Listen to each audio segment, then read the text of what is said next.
All right, so there goes our teams. But now, what Skiddy and I do is we like to put together a little segment called Buy, Hold, and Sell, where we go through the players that you should be buying.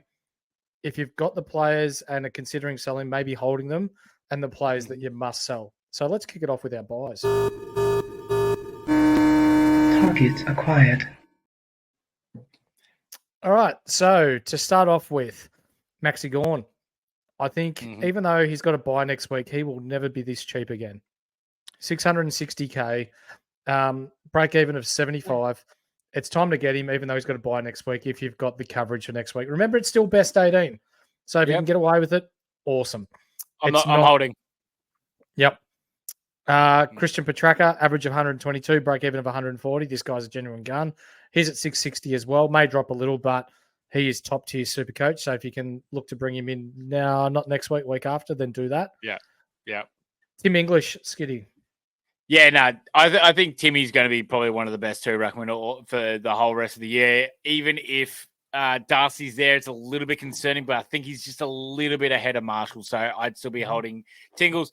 Bontempelli, he has a break even of 147. There's a genuine chance he can still catch that this week against Essendon, so I still think it's time. But Libba, oh my God. If I had him, he'd be a VC option this week. Oh, 100%. He is an absolute jet, and I think he can go large again this week.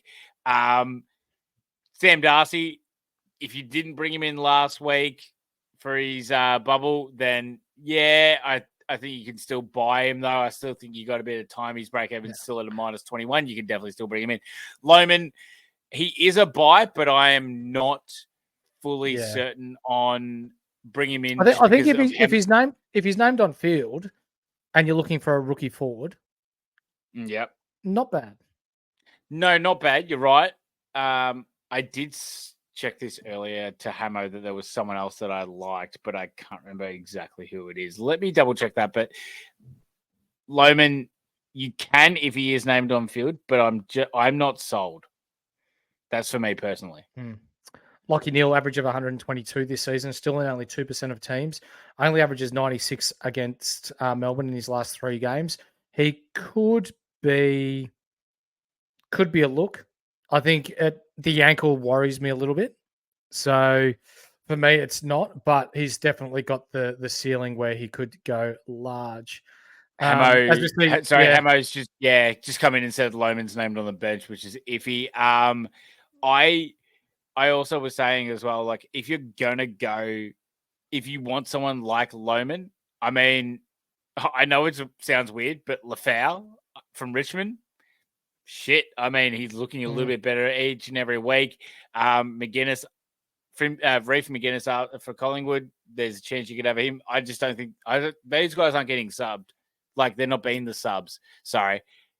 They may get subbed, but, there's players around there. Burgess, Wilson, it's grim from at the moment, really, Horse. Yep. So, but I still just don't rate Loman. That's fair. Zach Merritt, average of 131.5 this year, break even of 115, priced at 668. He's an Uber premium. If you can get him in, you're bringing him in. Nick Martin, average of 120 in his past 3, break even of 35. He's hit form, and we are loving it. Priced at 533K. Tom Green, average of 132, break even of 134. Don't care about the break even. The porn star. He'll be a top 8 mid come season's end. Lockie Whitfield, average of 110. Owned by 11% of teams. He scored 87 last week after being off for 20 minutes with HIA, which is a head injury assessment. He's done well to score that, considering he spent such a large amount of time on the bench. I still think he's a buy. Jack Steele, my boy. We've been screaming about him since start of the year. Woo! Average of 127 to start the year has been very good. And as Skiddy brought up earlier in the podcast, he scores really well against his old team. What do you say? He averages 135 in his last 2? I think it's 135 and 143 from memory in the last 2. Let me just double check that so I'm not being a dickhead. Steele. 135, 140 last 2 games against the Giants. Yep. So it could be a sneaky VC option if you want to go that way as well. The Wang, averaging. Yep, swing him. 106.5 this year. Looks solid again on the weekend. Break even of 88 this week. I think he'll get that. Jack Sinclair, he's back. 124 last week. Used the ball well, and the same as looked to get the ball in his hands. Break even of 115 this week. So this may be about as cheap as you're ever going to get him if you want him in your side. Yep. Diddley? Oh, the Diddley. Yep. I'm all about Stupid Sexy Flanders. He has a break even of 90. I think he is 100% going to be a top 6 mid for the rest of the year. So I still think there's weeks where you can get him in, but this is a nice one to go for him if you can. Matt Rao. Break even of 130. Average of 130, break even of 126. Really nice role for the inside mid of Gold Coast. They can score very, very well this week for the Gold Coast mids against Hawks. Sam Closey, yeah, we're just buying. It's a pretty bloody obvious one. 102K defender. Role looks nice. Ability looks nice. Engine looks nice. Endurance looks nice. Like that, you can go this week if you want to go early. I understand it, but do want to see another week out of him and see how it goes. I'm going early on Clossy. Yep, you are going to go for it. You're going to pull the trigger. I like it. As I said, you can wait the week, but I don't mind going it because he is that cheap. It does not really matter. Will Graham, he's one that we can have another week at, but time on ground's a little bit iffy. Could be a sub because he is bloody good at anything that he does. So I can understand waiting another week on him. I'd rather Clossy over Graham. Here we go. Lloyd bloody Meek. He's in for me, horse. So I'm bringing him in. I think this is one where we can just go, this is the best ruckman for the price. That's going to still get us money. I still don't think it's a massive thing. I think he can still earn us coin. He's not a statue anymore. No. I think yes. I just want to show this quickly. Jordan up to Martin and Howes down to Clossy for me this week. Awesome. My 15-year-old son is still thrashing me. Can I kick him out of home? Absolutely. And don't let the door hit him in the ass on the way out, mate. Fuck him 100%, mate. Yep. He's old enough to get his own job. He can piss off and earn his own money. Yep. Sort him out. Who are we up to, mate? Connor Rosé. He's a massive buy and probably as cheap as you're going to get him, 588K after his 150s last week. Jason Horn-Francis. You're bringing him in.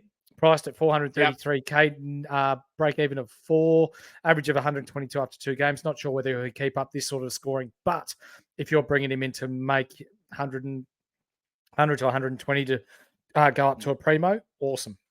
Yep. Hayden Young, a fortnight is a long time in footy. Average 66 after 2 weeks. He now averages 95.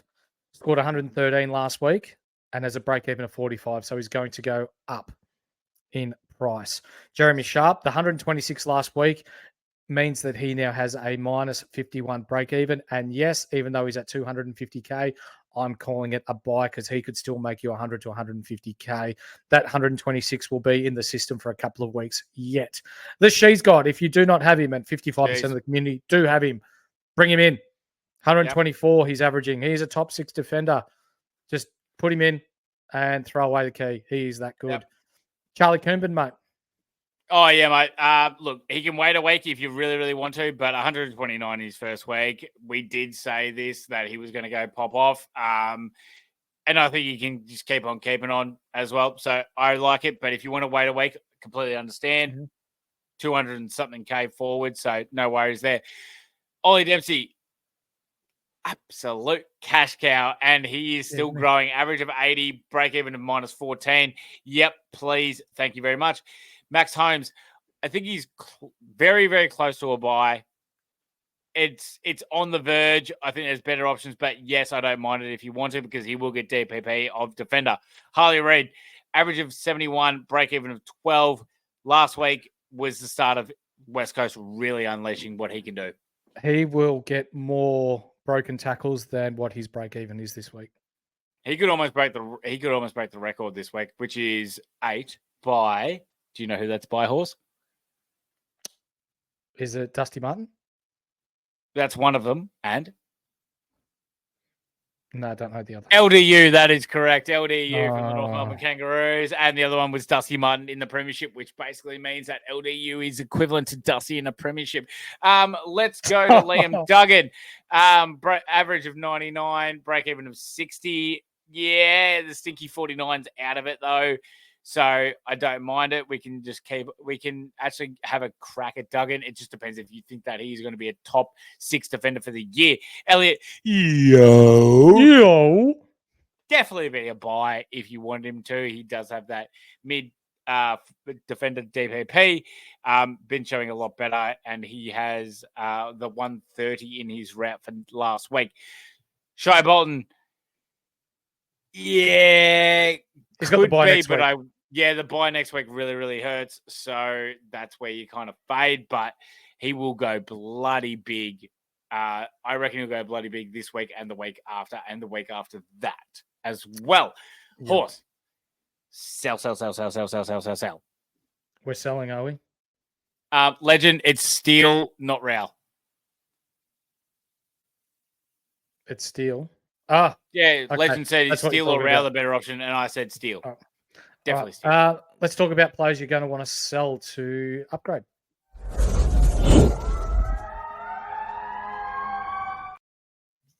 And to start the list, yes, I'm putting Caleb Windsor at 224K. I agree. Break even at 22, but I think he's near on maxed out. I think you can probably move on from Jack Billings. If you do not, or if you've still got him and he's sitting there, the time to sell was 2 weeks ago. Codes out. He's actually lost money. Yeah. He has. Yeah, no, he's been shit out. So, Blake Howes had a break even to 30 and kept us on the edge of our seats, getting to his 46 last week. He's got a bye next week and a juicy 102 defender option in Colossi might be the perfect move. He's got a break even of 55, and I'm nervous that he might not get there. So he may be a sell. 1 more week. I have faith. 1 more week, baby. Oh, you're saying 1 more week. I'm saying sell. Jason Johannesson, hopefully our co-host Herbie's listening in, average of 84, but after his stinker of 41, he's got a break even of 106, and at 440K, we sell him to upgrade elsewhere. Matty Crouch, average of 112, break even of 111. Cool if you have him, but don't break the bank if you don't have him. Yep. He is the most frustrating footballer to watch in the AFL. 29 touches last week, 83 metres gained. I want to see Saligo in there full time. They look so much more damaging as a unit, moving the ball forward, taking risks instead of fucking handballing backwards, handballing sideways, and doing nothing with the ball. Adelaide are an easy team to play against when Matt Crouch has the ball in his hands. Oh, 100%. He's detrimental to Adelaide winning games. Colin McKercher, I think it's almost time to go. He has an average of 77, but that midfield role just isn't good for Supercoach at all yet. So we want to see him off the half back, but we can hold for DPP for defender if you really, really want to. That's fine. Zach Fisher, if you still have him, nope. See you later. Don't care. I'm not hearing anything else about it. Jai Clark, it can be time to go, but I'm still happy to hold if need be because there is buy people that we can get into. If you still have Jaden Short, we are sorry, but see you fucking later. He is dog shit garbage apparently this year. So if he keeps going down, I may actually, if he gets to like 400, 300K, I may have a crack. I'm not going to lie to you, and I might get hurt again. I'll look at him when he gets to 150K. Beautiful. 2 more as well. I just want to say Grundy. I personally think it's time to sell Grundy. I think that with the buy coming up, I think there's other ruckmen that we can try and move our way to. This is me personally for myself. I think that Grundy's time to go. And also James Jordan. I think he's pretty much priced out. We're going into the round where it's his buy round, and I'm pretty sure that he's going to be maxed out and his role just isn't going to be sufficient enough to make any more cash. Yep. I just want to shout out to the guys in the chat who we've got questions flowing in, and we've got the likes of Chabby Joe, Sublarky that are helping out answering questions. We do appreciate that, and that's what this community is all about. Yes, it is the Inside Fantasy Sports podcast, but we're all about people helping out each other so we can all do well. So we're a love team. your work, guys. Please, are a while team. while we're talking about that, like, subscribe, bell, be a triple banger. We love that Ding, shit. ding, ding. Now, we've talked about buying people. We've Yeah. talked about selling people. I guess we better talk about holding people that are on the edge.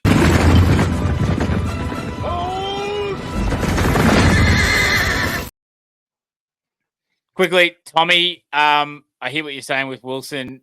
I reckon he can go, but there's other players that I would prefer rather than Wilson before I get off him. But yes, if there's no one else, get rid of him. Yeah.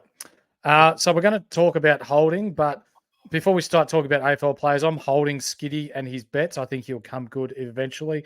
If you're not part of our punters club on Discord, if it wasn't for Atkins, you would have come home. That's fine. But I won 2 bets on the weekend, though. Atkins fucked me out of a shitload. But yeah, I know what Deadly's saying. But I still got a couple up, Atkins. Deadly. I'm going all right. It's okay. It's okay, brother. So you're holding Dunkley. If you've bought him in 106, he has dropped 36K this season. He's got a break even of 129, sorry. He could be under 600K next week, but if you've got him, you're holding him. Andrew McGrath, which is probably the only other Essendon player outside of Martin and Merritt, if you started with, I'd consider holding, but there's no other Essendon player relevant for me. Hold if you have him, though. He's got an average of 101 this year. Kieran Briggs, average of 95 so far this year. He's been slightly underwhelming, but he needs to lift to reward coaches who went with him. He did score 109 against the Saints last year. So he may be... No, he's not maybe. He definitely is worth a hold. Harvey Thomas, he was subbed off early last week, killing any form of big cash gen, but he still has a -7 break even. And the same goes with Cadman. He's got a -3. So you hold them while they're making you cash. Yeah. Jordan Dawson Skiddy. Yep. If you have him, you got to hold him. If you have him, you hold him because you've already gone through the worst of this bullshit that he's been going through. But he has a break even of 151. I don't care. He's going to be bottom dollar, but he's going to improve exponentially from here. So we hold Jordan Dawson. Zach Williams, he has a break even of 69. He has an average of 69, break even of 7. Great week last week. I think he's just going to keep on keeping on. We could see a good price rise from him there. Luke Jackson, we are holding until Sean Darcy gets back. And then if Sean Darcy is back this week, we keep holding because he's not going to be able to run out a whole game. So I don't care about that. So we just keep on keeping on with Luke Jackson until we can. Catalytic wine mixer. Pow, pow. Tom Pow. Pow, pow, pow, pow, pow. We keep holding. I know people were freaking out last week. 15 tackles is outrageous in a tagging role, right? Mm-hmm. Geelong do not have a great midfield, and they concede a lot of Supercoach points to midfielders. Tom Powell will do a lot better than he did last week. If you have Jeremy Cameron, you are absolutely laughing right now because he is going to go off in the next couple. So, especially this week, this is going to be an absolute piss take. He scored 120, 57, 61, 101, and I reckon he'll go 120 plus if he puts in the effort this week. Yep. And the last two I want to talk about, Nick Lawston, average of 107 so far. He had a pretty stinky 41 last week. Still only in 2.5% of teams, but you're going to hold him. He had a ripper start to the year. And I see some comments in the chat about Nick Dacos. You absolutely 100% hold him this week. We saw in the third quarter last week that he was just starting to warm up. He scored 49 in a quarter. Yeah, he only ended up on 103, but this is the type of guy that could come back after the bye and average 120 for the year. So I am not concerned whatsoever.